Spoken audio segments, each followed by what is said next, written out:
먼저 청구인 측에서 소추 사실의 요지를 10분 범위 내에서 해주시면 고맙겠습니다. 역설적이게도 윤석열 정권의 총선 패배 유발자는 다름 아닌 윤석열 대통령 부부였습니다. 계엄이 선포되던 12월 3일 저녁 피청구인은 국무총리로서 헌법과 법률적 소임을 다하지 않았습니다. 이미 여야 합의로 적법하게 선출된 헌법재판관 후보의 임명을 여야 합의가 없다는 이유로 거부하였습니다. 헌법과 국회법 어디에도 여야 합의가 있어야 한다는 규정은 없습니다. 먼저 청구인 측에서 소추 사실의 요지를 10분 범위 내에서 해주시면 고맙겠습니다.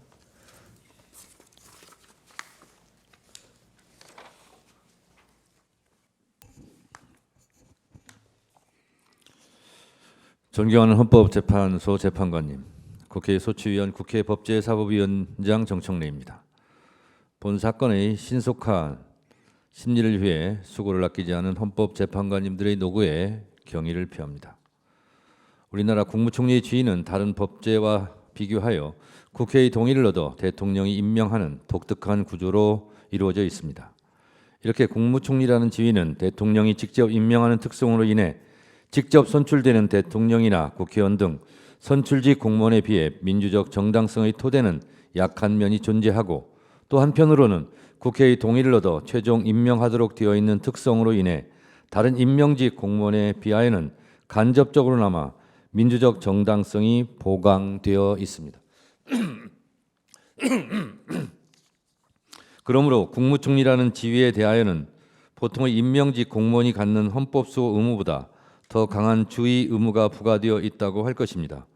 우리 헌법상 국무총리는 대통령을 보좌하며 행정에 관하여 대통령의 명을 받아 행정각부를 통할하고, 국무회의 부의장으로서 국무회의 구성과 운영에 관해 대통령을 보좌할 권한과 책임을 부여받고 있습니다. 오늘 피청구인 한덕수에 대한 탄핵 소추를 말씀드리기에 앞서 지난해 12월 3일 내란의 밤 계엄의 충격을 떠올리지 않을 수 없습니다.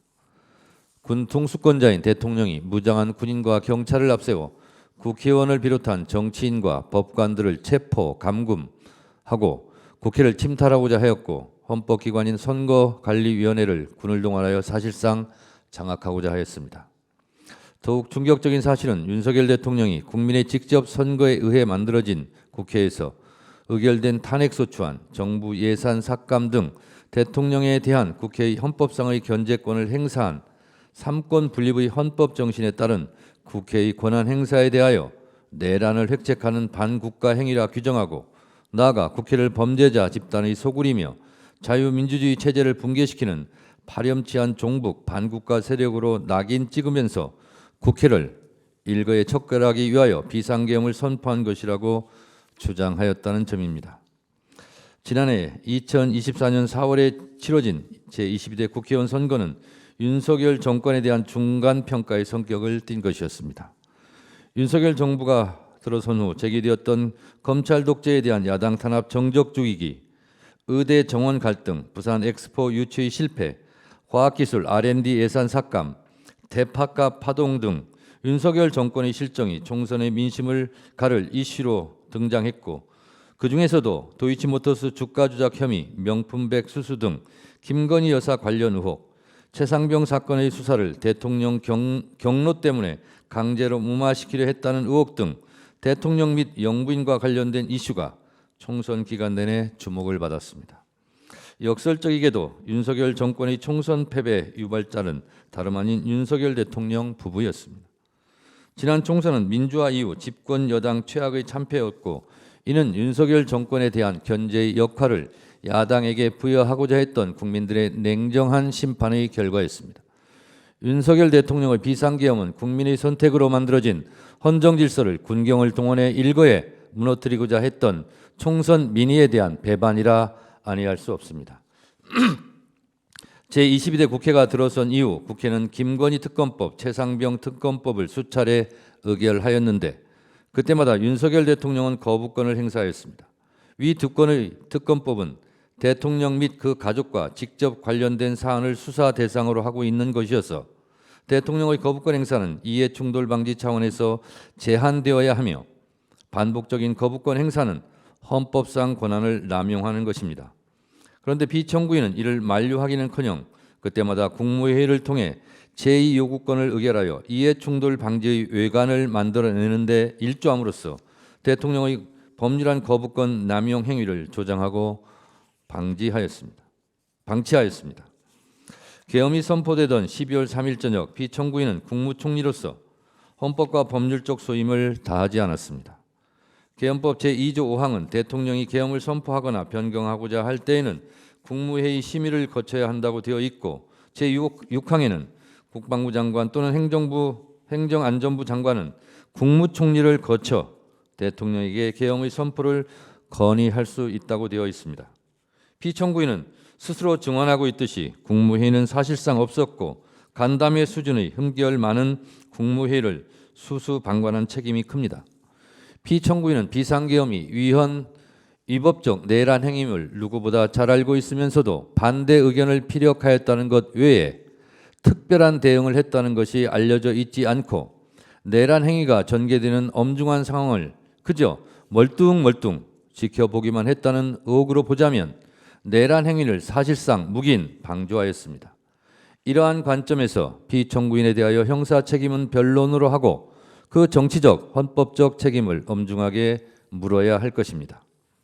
비상계엄이 해제된 후에도 피청구인은 내란 행위로 무너진 헌정 질서를 바로잡기 위해 노력하기보다는 그 혼란을 가중시키고 불확실성을 키우는 행보로 일관하였습니다. 비상계엄 해제 후 내란 우두머리 혐의자인 윤석열 대통령에 대한 탄핵소추안이 국회에서 발의되고 여당 내에서도 탄핵 찬성 입장이 나오고 대통령 퇴진 문제가 거론되는 가운데 12월 7일 윤석열 대통령의 대국민 사과 담화문이 발표되었습니다. 그 다음 날 피청구인은 한동훈 대표와 함께 국민의힘 당사에서 여당과 국무총리가 공동으로 국정 운영을 하겠다는 구상을 밝혔습니다. 하지만 이러한 공동 국정 운영 구상은 아무런 헌법적 근거가 없는 반헌법적 언동으로 전국 안정에 기여하기보다는 오히려 국정 질서의 혼란을 더욱 부채질하는 것이었습니다. 또한 비상계엄 해제 후 내란 주모자 및 가담자들에 대한 검찰 및 경찰의 수사가 본격 개시되는 가운데 대통령으로부터 독립하여 중립성 공정성을 담보할 수 있는 수사를 담당할 상설특검 검사 임명안이 국회에서 의결되었음에도 윤석열 대통령이 특별검사 임명을 거부한 데 이어 대통령 권한대행이 된 피청구인도 국회에서 적법하게 의결된 특별검사 임명안의 효력을 부정하며 특별검사 임명을 거부함으로써 내란 관련자들에 대한 공정하고 중립적인 수사가 진행되는 것을 방해하였습니다. 피청구인에게는 공석이 된 헌법재판관을 임명하여 헌법재판소가 완전체를 구성할 수 있도록 하는 것이 비상계엄으로 무너진 헌정 질서를 회복하고 전국의 안정을 도모함에 있어 가장 중요한 헌법상 의무였습니다. 하지만 피청구인은 이미 여야 합의로 적법하게 선출된 헌법재판관 후보의 임명을 여야 합의가 없다는 이유로 거부하였습니다. 헌법과 국회법 어디에도 여야 합의가 있어야 한다는 규정은 없습니다. 이는 헌법 제49조에서 천명한 국회 의사결정은 다수결로 한다는 헌법적 규정을 망각한 처사입니다. 그 어느 때보다 헌법재판소의 구인 완전체 구성이 절실하고 시급하게 요구되는 상황에서 국회는 이를 거부하는 피청구인에 대한 탄핵을 진행할 수밖에 없었고 피청구인에 이어 권한대행이 된 최상목 부총리에 의해 2명의 헌법재판관 임명이 이루어져 불완전하지만 헌법재판소의 심판 절차가 정상화될 수 있었습니다. 이와 같이 피청구인이 실질적으로 여야 합의를 통해 적법하게 선출되고 추천된 헌법재판관 후보자에 대한 임명을 거부한 것은 국회의 적법한 선출을 무시하고 헌법재판소의 완전체 구성을 거부함으로써 헌법재판소를 사실상 무력화시켜 탄핵 심판 절차의 진행을 방해하고자 했던 것입니다. 피청구인은 내란 우두머리 혐의자인 윤석열 대통령에 대한 탄핵으로 권한대행이 되면서 중립적이고 공정한 수사를 통해 내란 가담자들을 엄중히 처벌하고 헌법재판 탄핵 심판이 신속하고 공정하게 이루어질 수 있도록 함으로써 국정 혼란을 조기에 종식시키고 무너진 헌정 질서를 바로 세울 헌법상 책무가 주어졌습니다. 그럼에도 불구하고 피청구인은 특별검사의 수사를 가로막았고 헌법재판관 임명을 거부함으로써 헌법재판소를 무력화시키고자 하였습니다. 존경하는 헌법재판관님, 국무총리는 국민이 직접 선출한 대통령보다 민주적 정당성이 취약하므로 그 헌법의 중대성이 다소 대통령의 그것보다 약한 경우에도 충분히 탄핵될 수 있다는 이론을 굳이 차용하여 오지 않더라도 피청구인은 앞서 살핀 내용만으로도 충분히 탄핵이 인용되고 남을 정도로 그 헌법 적대적인 태도와 헌법과 법률의 위반 행위가 명백하다 할 것이고 국민의 신임을 배반한 것이 명백하다고 할 것입니다. 피청구인의 헌법 위반의 정도가 중대하다 하지 않을 수 없고 이로 인해 야기된 헌법 질서에 대한 부정적 영향은 피청구인이 국무총리의 지위를 박탈하는 것에 의해 발생하는 국가적 손실보다 압도적으로 크다고 볼 소지가 충분하다 할 것입니다.